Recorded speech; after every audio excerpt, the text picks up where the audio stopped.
Hello my dear student, self I Ajnish sir, good morning to all of you. Now I am teach you class 10th supplementary first lesson, the inventor who kept his promise. The inventor means होता है आविष्कारक. Who मतलब यहाँ पे जिसने या जो होगा, वैसे हु मीन्स कौन होता है, लेकिन यहाँ पे हु मतलब जिसने होगा. केप्ट मतलब किया, प्रॉमिस मतलब वादा को, हिज मतलब अपने. इसका पूरी तरह से अगर लेंगे, आविष्कारक जिसने अपने वादा को, केप्ट मतलब क्या किया, किया या पूरा किया. ठीक है, एक कीप केप केप्ट होता है यानी रखना होता है, लेकिन यहां वो नहीं होगा. The inventor who kept his promise, आविष्कारक जिसने अपने वादा को क्या किया, पूरा किया. मैं बता दूं कि इस चैप्टर में थॉमस एल्वा एडिशन के बारे में बताया गया है. थॉमस एल्वा एडिशन के कुछ बचपन की बातें हैं, उन्हें बताया गया है. वह क्या क्या आविष्कार किए, इसके बारे में पूर्ण रूप से इसमें बताया गया है. तो my dear student, summary of the lesson यानी इस लेसन के बारे में पूर्ण रूप से आपको बताया गया है. इसको हम पूर्ण रूप से आपको पूरा लेसन बता रहे हैं, न कि समरी हम बता रहे हैं, क्योंकि समरी पूरे लेसन का ही एक शॉर्ट कथा होता है. आइए हम लोग देखते हैं अब आगे. नाउ रीड दी लेसन, मतलब नाउ मीन्स अब, रीड मतलब पढ़ते हैं, दी लेसन मतलब पाठ को दे रहा है. व्हेन यू वॉन्ट, व्हेन मतलब जब, यू मतलब तुम, वॉन्ट मीन्स चाहते हो, टू रीड मतलब पढ़ना, एट नाइट मतलब रात में. मीन्स पूरे का अर्थ हो जाएगा जब तुम रात में पढ़ना चाहते हो. You simply press A switch and the electric light gives you light. Means you simply मतलब तुम, सिंपली मीन्स आसानी से, प्रेस मतलब दबा देते हो, ए स्विच मतलब एक बटन को, एंड द इलेक्ट्रिक लाइट और जो विद्युत जो बल्ब होता है, गिव्स मतलब देता है, यू मतलब तुमको, लाइट मीन्स प्रकाश. इजली समझ में आ रहा होगा. मीन्स इसका पूरा अर्थ हो जाएगा, तुम आसानी से एक बटन को दबाते हो और इलेक्ट्रिक लाइट यानी विद्युत बल्ब, गिफ्ट मतलब देता है, यू मतलब तुमको, लाइट मीन्स प्रकाश, और जो विद्युत बल्ब होता है वह तुम्हें प्रकाश देता है. आगे है, do you know who invented the electric light. Do you know means क्या तुम जानते हो, हु मतलब कौन, इन्वेंटेड मतलब आविष्कार किया, द इलेक्ट्रिक लाइट मतलब विद्युत बल्ब को. He was an American named Thomas Alva Edison. He was an, he मतलब वह, वाज मतलब थे, एन मतलब एक, अमेरिकन मतलब अमेरिकन, नेम्ड मतलब उनका नाम, थॉमस एल्वा एडिशन यानी वह एक अमेरिकन थे जिनका नाम थॉमस एल्वा एडिशन था. आइए अब हम आगे देखते हैं. चलिए अब देखते हैं, even in his childhood. Even मतलब जब, इन मतलब में, हिज मतलब अपने, चाइल्डहुड मतलब बचपने में. मीन्स इसका पूरा अर्थ जब लेंगे, दिया है इवन यानी जब वह बचपने में थे, जब वह बचपने में थे. एडिसन लव्ड, एडिसन को लगाव था. यहां लव्ड का मतलब वो होता है, अर्थ ऐसे लेंगे तो प्रेम होता है, लेकिन यहां प्रेम से मतलब नहीं है.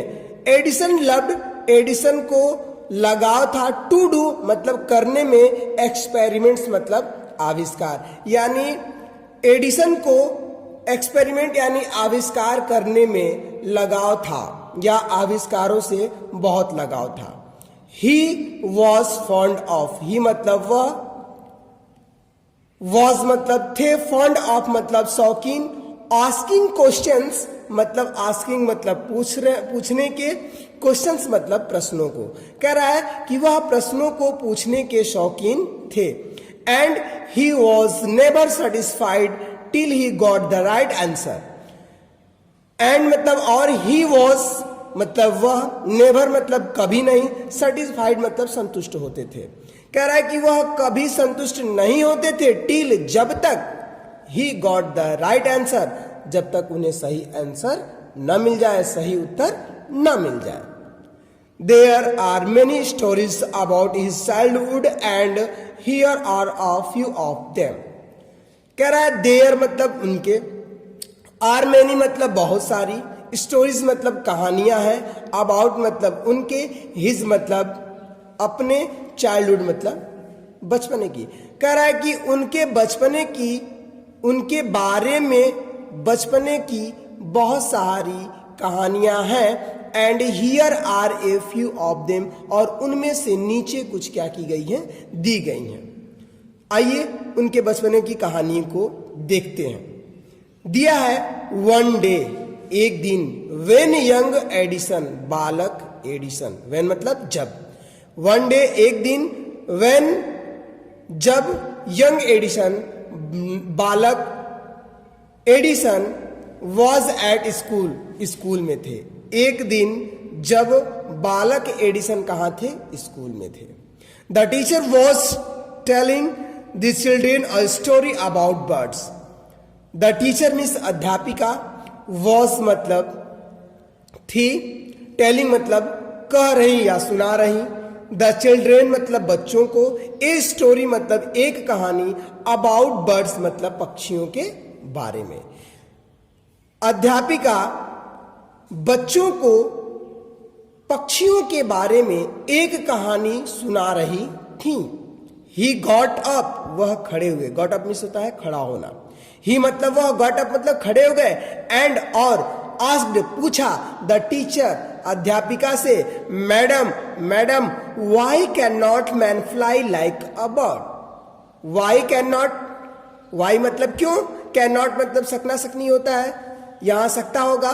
मैन मतलब आदमी, फ्लाई मतलब उड़ सकना, लाइक अ बर्ड मतलब पक्षियों की तरह। पूछ रहे हैं कि मैडम आदमी पक्षियों की तरह क्यों नहीं उड़ सकता है। यहां कैन नॉट लगा है, कैन नॉट मैंने अभी बताया, सकना लगाएंगे लास्ट में या सकता लगाएंगे। तो मैडम का आंसर क्या आ रहा है, because man he was no wings. Because means क्योंकि, मैन मतलब आदमी, हैज मतलब पास, नो मतलब नहीं होते हैं, विंग्स मतलब पंख, क्योंकि आदमी के पास पंख नहीं होते हैं। रिप्लाइड द टीचर, अध्यापिका ने उत्तर दिया। द यंग बॉय बालक thought for a moment, thought मतलब सोचा, फॉर ए मोमेंट मतलब कुछ क्षण के लिए, एंड आस्क्ड हर अगेन, और फिर से दोबारा क्या किया, पूछा। क्या पूछा, बट लेकिन, काइट्स हैव नो विंग्स, पतंगों के पास पंख नहीं होते हैं, and till we can fly them in the sky, और हम उसे आसमान तक उड़ा सकते हैं। बिल्कुल इंटेलिजेंट क्वेश्चन था उनका, लेकिन आगे देखते हैं। All the other boys, all मतलब सभी, अदर बॉयज मतलब सभी बच्चे। लॉर्ड मतलब हंसे, and the teacher loss her patience, and the teacher मतलब और अध्यापिका, लॉस मतलब खो दिया, हर मतलब अपने, पेशेंस मतलब धैर्य को। सभी बच्चों ने हंसा और अध्यापिका अपने पेशेंस, अपने धैर्य को क्या कर दी गई, क्या की, खो दी। सी थॉट, उन्होंने सोचा, किसने, अध्यापिका ने सोचा। सी थॉट उसने सोचा। The boy was stupid and naughty, लड़का मूर्ख और क्या है, शरारती है। And she asked his parents, और वह उनके माता पिता को बुलाया, to take him out of the school, और स्कूल से बाहर निकलवा दिया। His parents took him home, his parents मतलब उनके माता पिता, टुक हिम मतलब उनको लिए, होम मतलब घर के लिए, उनके माता पिता उन्हें लेकर घर गए। बट दे न्यू, लेकिन वह जानते थे, दैट कि he was not a stupid, वह मूर्ख नहीं है, he was not a stupid boy, वह मूर्ख लड़का नहीं है। Edison was just 8 years old when this happened. Edison was just 8 years, Edison मतलब एडिशन, जस्ट मतलब तुरंत या तत्काल में, 8 years मतलब क्या, 8 वर्ष के थे। कह रहा है कि when it happened, जब यह हुआ या जब यह घटना घटी। कह रहा है कि जब यह घटना घटी एडिसन मात्र 8 वर्ष के थे, या उस समय केवल 8 वर्ष के थे। यहां तक बिल्कुल आप लोगों को समझ में आ गया। चलिए इसकी अगली वीडियो कल हम आपको बना करके बताएंगे। इसमें जिसको किसी भी प्रकार की अगर कोई मीनिंग पूछनी होगी तो आप लोग कमेंट बॉक्स में मुझे लिख करके बताएंगे, ताकि हम आपका सलूशन दे सकें। तब तक के लिए धन्यवाद। घर पे रहें, मस्त रहें, पढ़ते रहें। Number 1